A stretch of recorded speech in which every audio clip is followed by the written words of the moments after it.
It's time for the Money Puzzle Podcast. With good conversations and realistic solutions to the money puzzles we all face every day. I'm your host, financial advisor, chartered financial consultant, and president of Edgen Insurance and Financial, Robert Edgen. Now let's get this show started. Hi there, hello, and welcome to the Money Puzzle Podcast. I am Robert Edgen, and I'll be your guide for the ride for the next few minutes. Each week, we look at a different piece of the money puzzle and practical ways to solve it so you can have the financial confidence you deserve and the future that you dream of. Today, this is episode number 39, and we are getting back to our series on the most important money moves to make for each decade of your life. And here to help me count down the top 7 money moves to make for your 50s is my good buddy, my partner, my business pal from another gal. It's Brian Johnson. Great to have you in the studio. You've used that one before. I know, man. Well, it's a new year. Doesn't that mean I can use it we again? can start over. We can recycle. I'm recycling. But you have to come up with at least 50 of them. I keep wanting to do Business Amigo from another placebo, but I'm not really sure if I should use it. But since I did, now we are. Good. So, all right, it is a new year. Brian, Christmas is over. What was your favorite Christmas gift? Aaron and I don't do a whole lot for each other, so it's just mainly for the kids. Listen, that's what we do too. And that is going to be one of the first things we talk about. All right. Not Christmas, but... Well, my wife got me a custom set of cornhole with my logo. Do we need to talk about that? It's the Wisconsin beanbag game. Gotcha. It's you've never I played it with you. I have an awesome one now. It's got my company logo on it. They're really heavy duty and sturdy. It's my picture on each. Your picture's on the bottom side. when you flip it over. So before we get to our hot topic for today, I do a lot of reading and research, and I come across different articles and news headlines that catch my eye. Yes. So I thought we would take a minute to look at some news.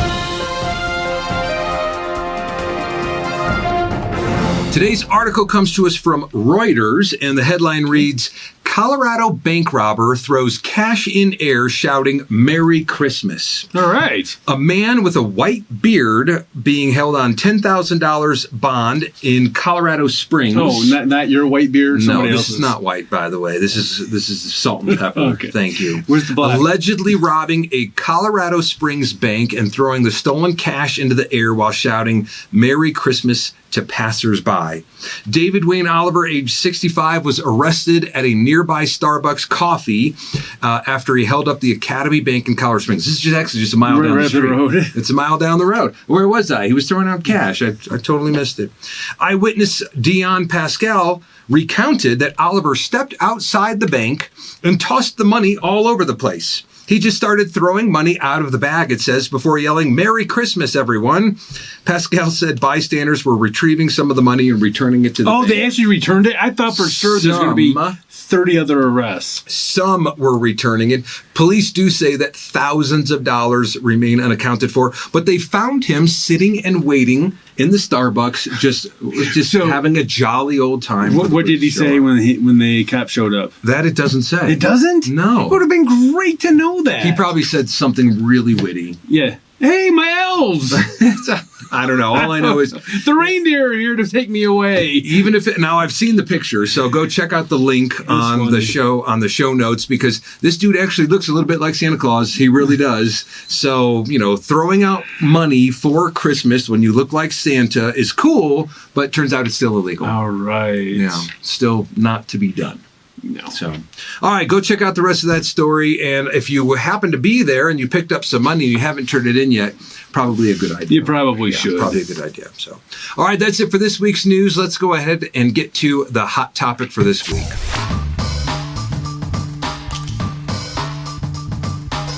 Okay, so let's get into the top money moves that you should make for your 50s. We've been covering all of the decades. Yep. We got a couple more to go. But in your 50s now, it's time to start getting really serious, because you're, a decade or so away from retiring. Right. Or hopefully, if you've done it right, if you've been following everything we've talked about. then you are, that's right, you're getting there. So as you get closer and closer to retirement, you need to make more and more adjustments to keep you on track. Absolutely. Right? Yeah. You also need to be keeping an eye on some things that you probably didn't pay attention to as much before. Right. So let's start counting down 7 through 1. Today, I think we're going to do, hopefully, I think we'll get through 4, but maybe 3, but we'll see. Starting with number 7, start envisioning your retirement and have those conversations with your spouse if you're married. Correct? Right. Oh yeah, absolutely. And it was interesting what I found out. So when you start looking at that, then when every day becomes Saturday, except for Sunday, what do you do? Yeah. Now, I'm at a different stage in my life, even though you're a few years older than me. I'm an empty nester, right? Yep. So my wife had experienced this to like this small degree because before our weekends even were filled with kids activities, right? Absolutely. Our 3-day weekends were filled with kids activities. Well, now, as an empty nester, we had to go through this. And I got to be honest, it was like, we have to kind of rediscover our relationship. Right.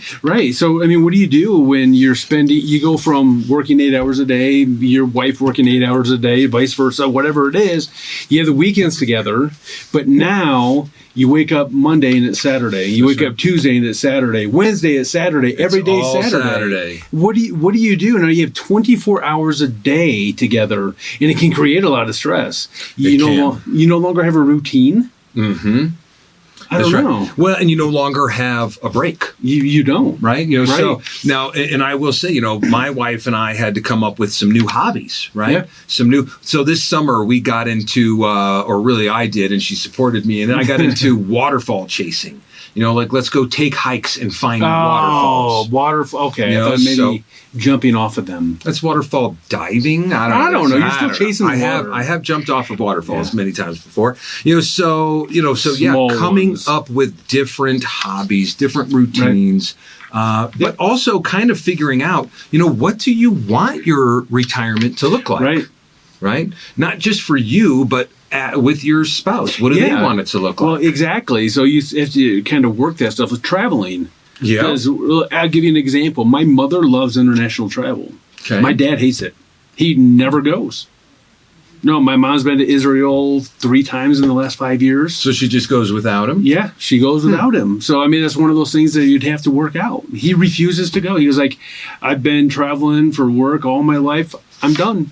So figuring those things out just so you don't get there and then all of a sudden now not know what to do. Right. Have those stresses. Because another thing is if you don't know what to do, you tend to spend a lot more money trying to find things. Either that or you die early because you don't get off the couch. So both are bad. Yes. Both are bad. And you were reading something how one of the biggest recommendations for retirement for couples was to start counseling. Immediately, right?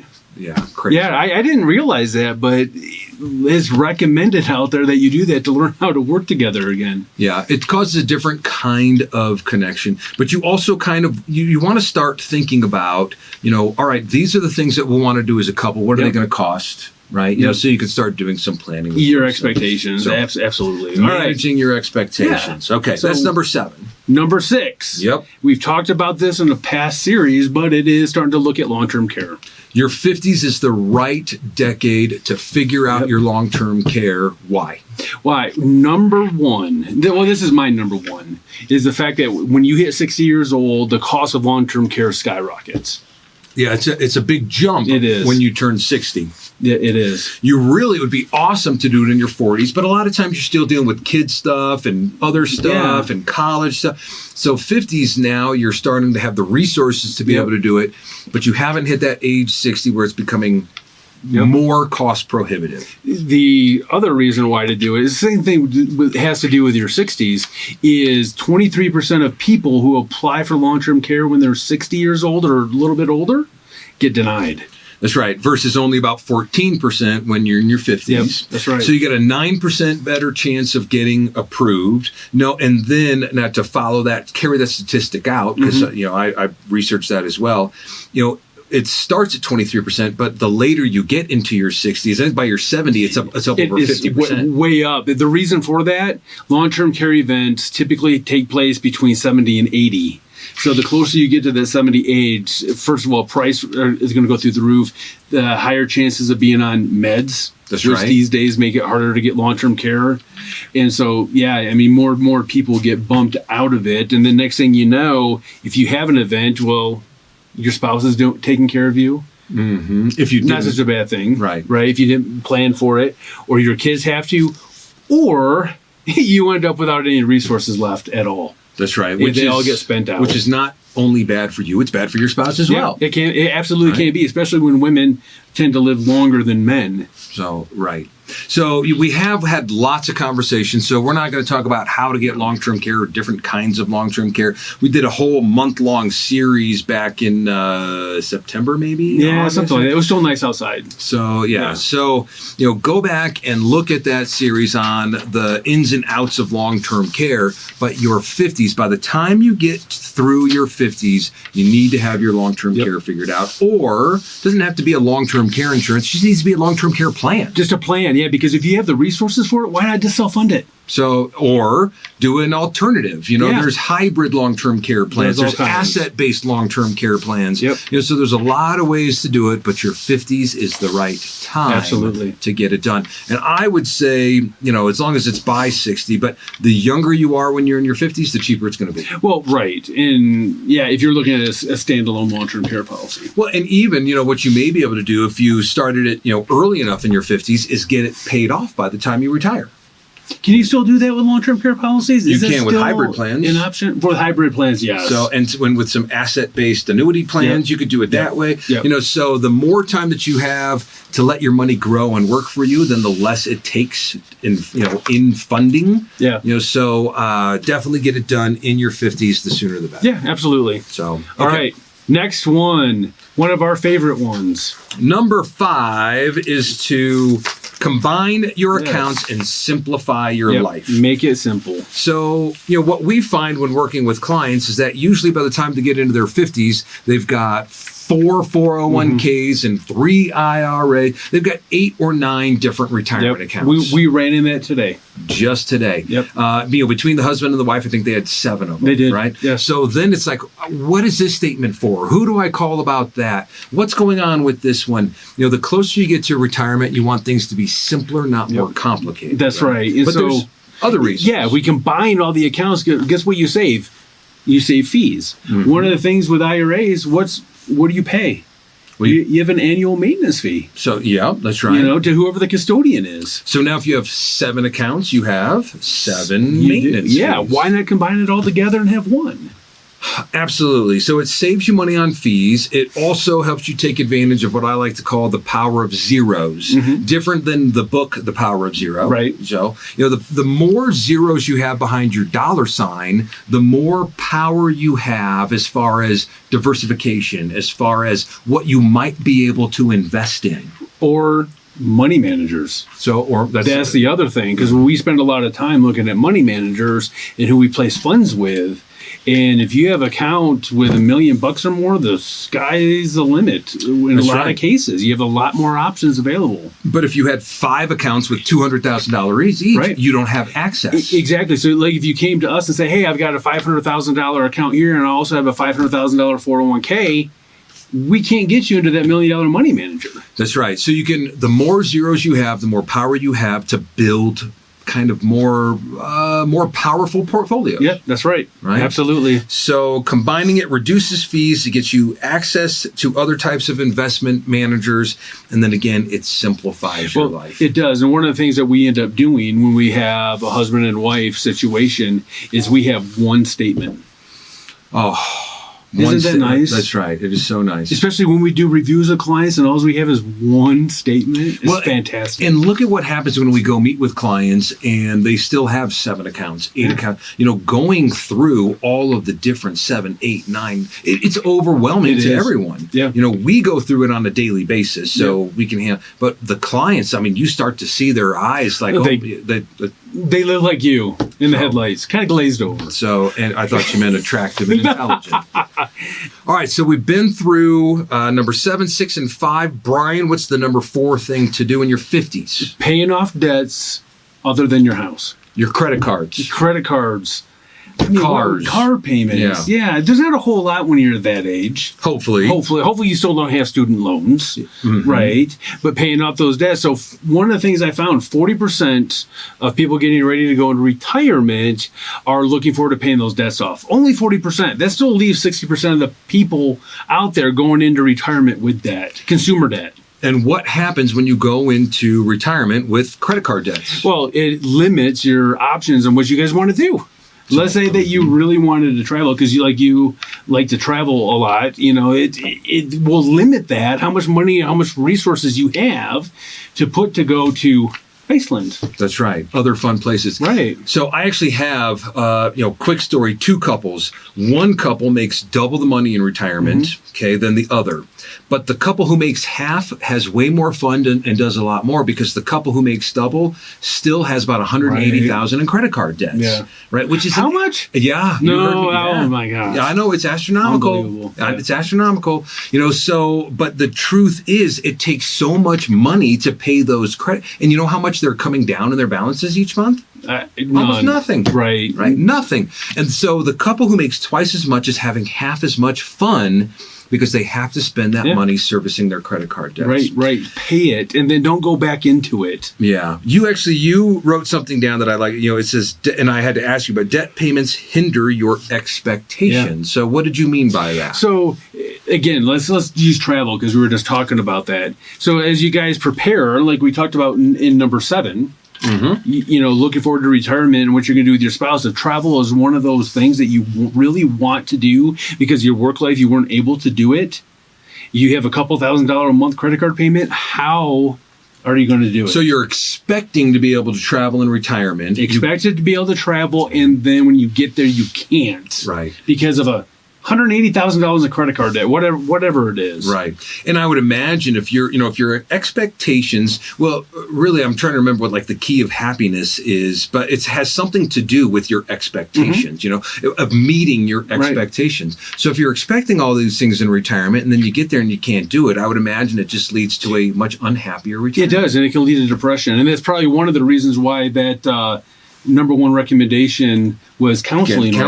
Right. So that's it for the first 4 things to do in your 50s. Brian, anything else that you want to add? Yes, and remember, other debts is not your kids' student loans. So, thank you for that. It happens a lot, and I read a big article about that. So, got it. All right, that's it for this week. If you need help with your personal money puzzle, if you've got questions, email those to us at questions@yourmoneypuzzle.com. Otherwise, please share us with your friends, family, and coworkers who need to hear the message. Give us a thumbs up, like us on whatever app you're using to listen us to, and check us out on Facebook. We actually got a new little setup here in the studio. Yeah. We're standing instead of sitting. Right. That's right. And we're looking at each other instead of just shoulder to shoulder. Right. You'll only know if you check it out on YouTube. Right. So, all right. That's it for this week. Until next week, have fun, be safe, go out and do something to improve your money puzzle. Your future self will thank you for it. Registered representative of and securities offered through Securities Management and Research, Inc., SM&R. Member FINRA SIPC. Investment advisory services offered through BFC Planning, Inc. Edgen Insurance and Financial Services, Johnson Financial Services, SM&R, American National Family of Companies, and BFC Planning are independent entities. There are risks involved with investing which may include market fluctuation and possible loss of principal value. Particular investments may not be suitable for certain situations. Carefully consider the risks and possible consequences involved prior to making an investment decision. Our firm does not provide legal or tax advice. Be sure to consult with your own legal and tax advisors before taking any action that may have tax implications.